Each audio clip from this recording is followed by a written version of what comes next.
Fala, meus queridos, tudo bem com vocês? Todo dia eu recebo então mensagem no direct message: Gui, como é que eu começo a investir nos Estados Unidos? Que empresas que eu invisto nos Estados Unidos? Como que eu faço isso? Então, nesse vídeo eu resolvi criar aqui as melhores empresas para você investir nos Estados Unidos, que todo iniciante ali deve então olhar para estudar essas empresas, porque elas são realmente muito boas e todo mundo deveria considerar ter pelo menos em portfólio. Se você não me conhece, meu nome é Guilherme Córdoba, eu sou consultor financeiro de um dos maiores bancos do mundo aqui no Canadá e eu trago tudo sobre o mercado financeiro. Obviamente, se você gosta desse conteúdo, tamo junto, se inscreve aqui, ativa o sininho para você receber as notificações do meu canal toda vez que eu postar um vídeo top. Solta o like aqui, tamo junto, editora, solta a vinheta.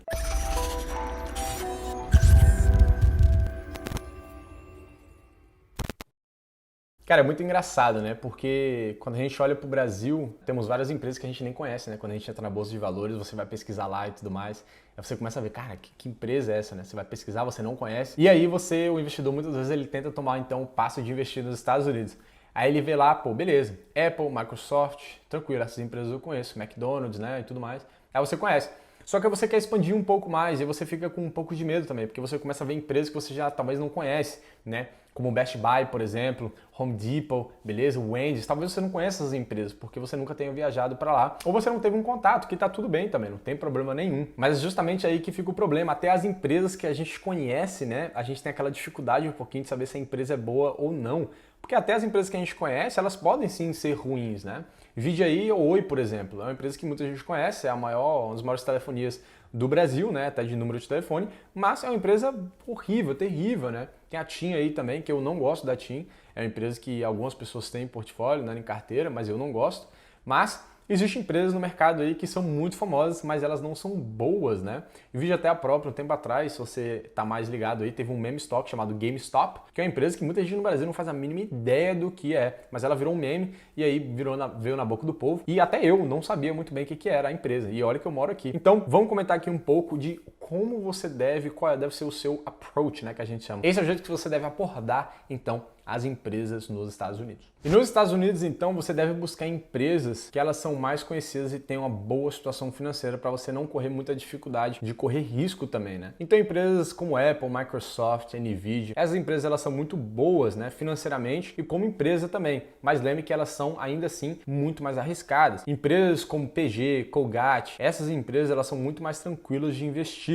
Tá certo? Elas são pouco voláteis, pagam bons dividendos e aí não tem tanto problema, né? Você não tem aquele fogo ali no coração de ver a volatilidade, né? A cotação dela variando demais. Então essas empresas são excelentes para você começar seus estudos nos Estados Unidos, de como que você vai abrir sua carteira nos Estados Unidos. Obviamente que também tem outras estratégias. Você poderia ter tranquilamente, né? Como centro da tua carteira, um ETF, né? Um ETF de mercado do S&P 500, por exemplo, e depois você ir devagarinho adicionando outras carteiras no teu portfólio. É totalmente normal, é muito de boa, não tem problema nenhum fazer isso. E alguns ETFs que você pode começar pelo estudo aí, que muita gente faz, é do S&P 500, né? E eles são representados aí através do SPY, do VUL e do IVV. Inclusive o IVV, ele tem aí negociado na Bolsa de Valores, né, brasileira, IVVB11, beleza? Ele é o mesmo ETF, ele compra o IVV dos Estados Unidos, só que ele é negociado no Brasil, tá? Só que ele não tem os benefícios, galera, essa é a grande diferença. No Brasil, eles não distribuem o dividendo, ele reinveste para comprar as cotas da ação e aí você não recebe dividendo. Para você ter algum usufruto daquele ETF, você teria então que fazer a venda. Só que a venda de ETF no Brasil tem aí os benditos 15% de imposto que você tem que pagar. Então, aí que fica complicado. Já nos Estados Unidos, você tem a distribuição do dividendo e você tem também o abatimento de até 35 mil de imposto de renda lá nos Estados Unidos. No Brasil não tem. Olha só que bizarro, né? E também a gente possui a Nasdaq 100, né? Que é o ETF representado então pelo QQQ. Tá? Ele aí basicamente possui as maiores empresas do mundo, como Apple, Microsoft, Nvidia e tudo mais. E as empresas elas estão sim dentro do S&P 500, mas no ETF QQQ elas têm muito mais peso do que teriam no S&P 500. E se você não sabe o que é S&P 500, ele é basicamente o índice de referência do mercado dos Estados Unidos. Ele possui então as 500 maiores empresas dos Estados Unidos. E ele é usado então desde 1920. E na sua forma atual que a gente conhece hoje, ele é conhecido então desde 1950. Então ele é muito mais velho velho aí do que muita gente imagina, tem mais de 70 anos, apenas a forma atual. E a forma normal, né, do S&P 500 mais velha, ela tem mais de um século, galera, bizarro. O índice teve um retorno histórico desde a sua criação em 1957 até 2021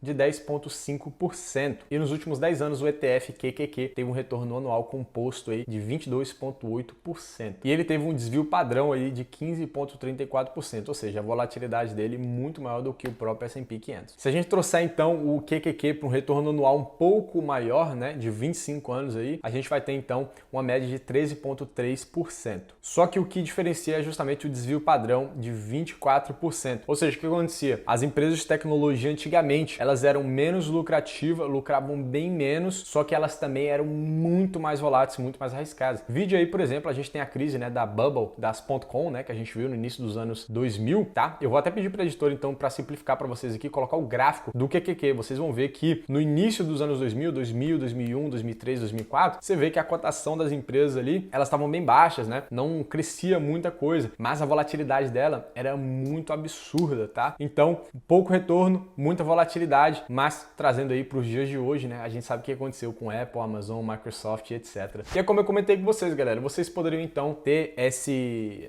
approach, né? De ter aí então comprar um ETF como core do seu, né? Como principal do seu portfólio e depois ir alocando em outras empresas um pouco mais interessantes que você gosta, né? Você poderia tranquilamente então investir num ETF mais tranquilo, menos volátil, como o S&P 500 e depois ir adicionando umas pimentinhas na carteira aí, né? Umas empresas mais voláteis, mais de tecnologia, com alguns cases um pouco mais rebuscados, né? A gente está falando aí de metaverso, NFT, criptomoeda, Bitcoin e tudo mais. Então você poderia devagarinho colocando essas pimentinhas na carteira. Ou não, né? Talvez não seja esse que você gosta, se você queira aí algo mais tranquilo, mais seguro. Cada um tem o seu critério, cada um tem sua estratégia. Outro tópico que eu queria trazer para vocês aqui, galera, é justamente a valorização do dólar perante ao real. Isso é muito importante, porque a maioria dos produtos, todos os produtos do mundo, né, que a gente compra hoje em dia, que você consome no Brasil, ele é dolarizado, não interessa. A pasta de dente que você escova o seu dente, a própria escova de dente que você usa, o computador que você usa, o celular que você usa, eles são ativos dolarizados, não adianta nada. E aí, a nossa moeda desvalorizando perante ao dólar, a gente fica muito mais fraco cada vez mais, a inflação bate mais forte ainda, beleza? Só para vocês terem noção, o dólar, então, ele valorizou 150% desde 2006, é muita valorização. E aí você coloca o retorno do S&P 500 mais a valorização, então, do dólar perante o real, olha só a bagatela que você teria se você tivesse começado, então, a investir nos Estados Unidos muito antes do que temos hoje. Então, esse foi alguns insights para vocês, espero que vocês tenham gostado, tamo junto, valeu, até a próxima